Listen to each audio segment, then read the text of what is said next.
Buccaneers win this one by a big score, 48-14. And with the Falcons loss, now the Buccaneers are in the driver's seat. Now they control their own destiny for the NFC South and for the playoffs. Top 5 graded Buccaneers in this game. Wide receiver Mike Evans at the top of the list. Another big game for him. 97 receiving yards, or was it 97, 93, something in the 90s? 97. Yeah, I don't know why 93 was all of a sudden in my head, but it was 97. I was right the first time. He had an 87.7 overall grade in this one. Now just 85 yards short of a 1,000-yard season, which we'll talk about here in a second. Tight end Payne Durham with an 85.1. Running back Bucky Irving is 78.8. Edge rusher Yaya Diaby is 78.5. And Luke Gedeke with a 73.1. Baker Mayfield in this game, the highest graded player at a 90.5. On Carolina's side of things, wide receiver Adam Thielen with an 82.1. Defensive tackle Deshaun Williams with an 81.4. Safety Damani Richardson at a 73.3. Cornerback Mike Jackson at 71.4. And then defensive tackle Shai Tuttle a 68.8.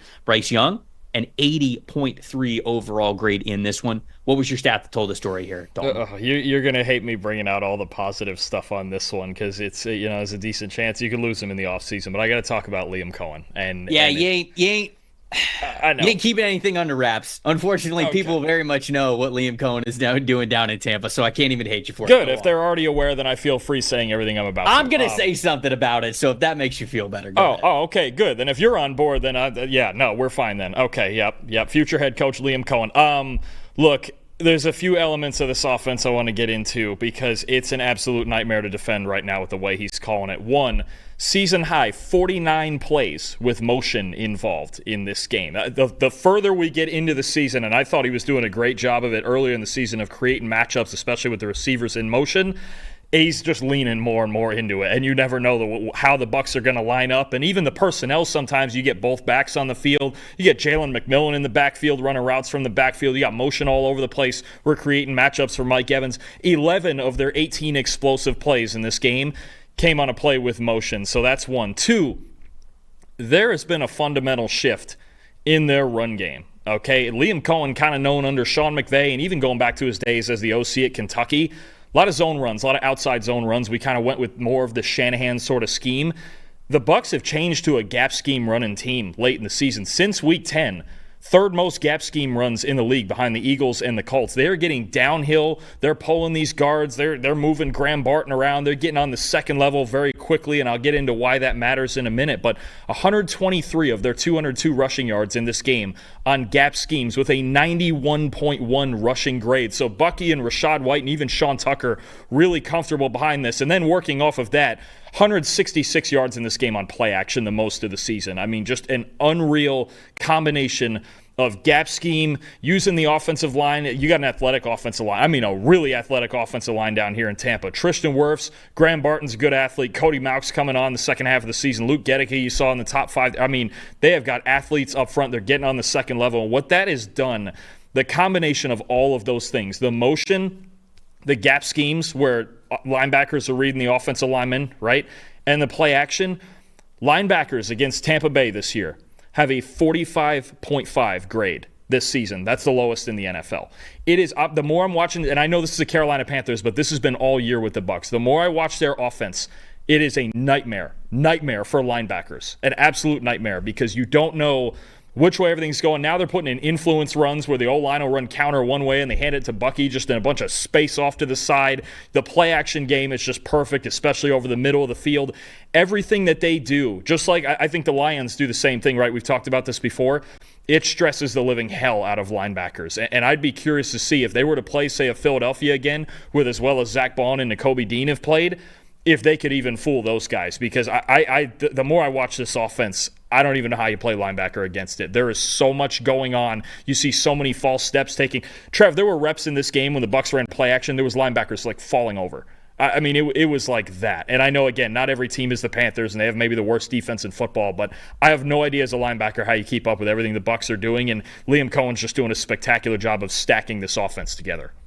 Yeah, the boss man, Chris Collinsworth, pointed out the Washington Commanders doing the same thing in the run game where they're running, power, they're running counter to the right, and then they're just handing the ball off to Brian Robinson. He's running directly to the left, and it's so difficult for linebackers. I mean, a lot of what offensive coordinators are doing is meant to put the linebackers in conflict because it's so difficult to be a linebacker in the NFL and do your job perfectly because you just have so many things on your plate. There's a reason for the harsh splits. Well, I shouldn't say harsh. I should say beneficial splits of man and gap scheme called plays versus zone blocking scheme. And I think that that's good job by Liam Cohen just identifying what this team really does well, because at the beginning of the season, they were running sort of splits. It was sort of an even split. They were kind of trying to figure out what they did best, but a lot of times they were trying to do that with each individual back. They were running more power and gap concept with Bucky Irving.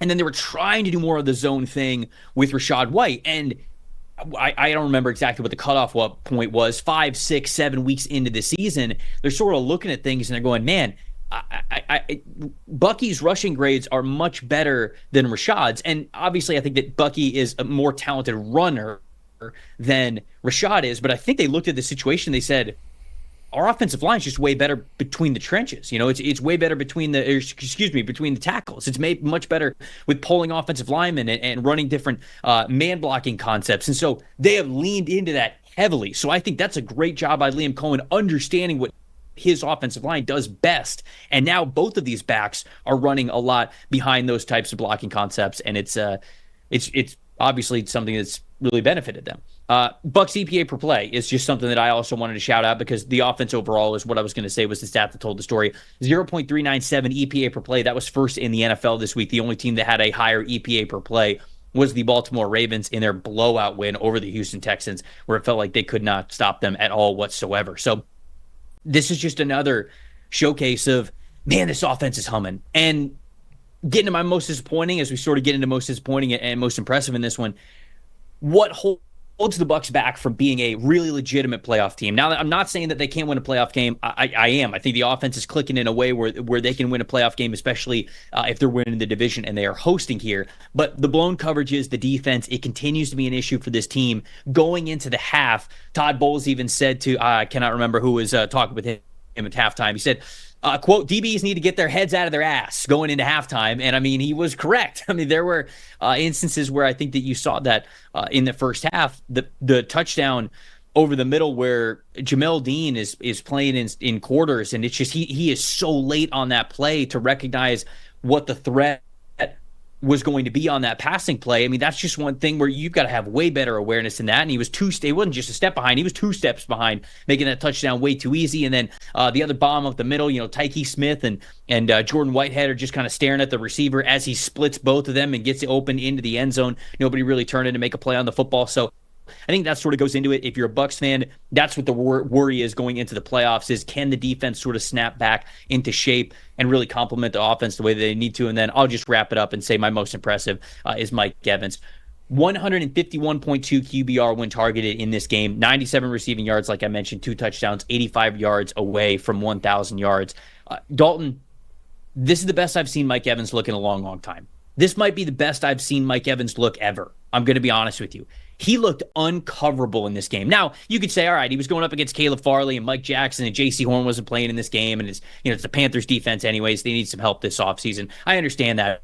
But Mike looked so explosive, so smooth, so confident playing with Baker Mayfield. The touchdown where he just absolutely mossed the guy, I can't even remember who is the one who was guarding him on that second touchdown, but it was just a grown man touchdown, plucking that thing out of the air. It was vintage Mike Evans, but now he's getting open over the middle of the field. He's giving you a little yards after catch. He looks more healthy. He looks more motivated. He looks more focused, and I think that this is just the best version of Mike Evans that we have seen in a long time, and that's really saying something as somebody who has had as much sustained success as he has. So shout out to Mike Evans, not just for getting in range of the 1,000-yard season, but genuinely playing some really, really good football here. Yeah, no, I mean, he's always been the heart and soul of that passing game, and that's another example. I think we talked about his high threat percentage last week since he came back from injury, and I'm sure I didn't look at it in this game, and I'm sure it's extremely high as it always is. Liam Cohen doing a great job of finding looks for him, right? That big X receiver. Sometimes you get teams that aren't as creative with getting that guy the football, right? I think about the Pittsburgh Steelers, and they just line up George Pickens at the X and throw him go balls and hope he wins, right? Bucs don't do that with Mike Evans. There was a time where they used to, right? And there's times where you still need to, but the fact that they have designed so many looks inside, outside, corner routes, fade routes, whatever you want, they find ways to get Mike Evans the football because they know he's still their best player. My most impressive look, I almost went with Baker Mayfield, and then when I was going through the tape of this game, man, it's just so hard to ignore Bucky Irving and what he's doing. It's on a historic level, Trevor. 24 touches in this game, 190 yards, 7 explosive plays, 5 missed tackles forced, and the more I watch him, I go, yes, Mike Evans is obviously an elite passing weapon. Baker Mayfield's playing great. He's got 39 passing touchdowns this year. This is the engine.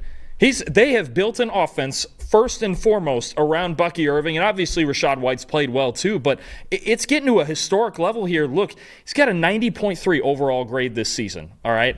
I had to go back and look. How many other backs have done this, right, as a rookie in PFF history?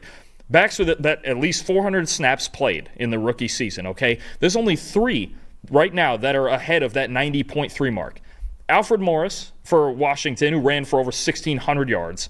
Adrian Peterson, and Alvin Kamara. That's it. Those are the guys who've had a better rookie year since 2006 in Bucky Irving. It's amazing what he's already one of the best backs in football. He can do it both ways, running and receiving. They have built this offense in a way that step 1 is Bucky Irving. Step 2 is any of the play action we want to get to.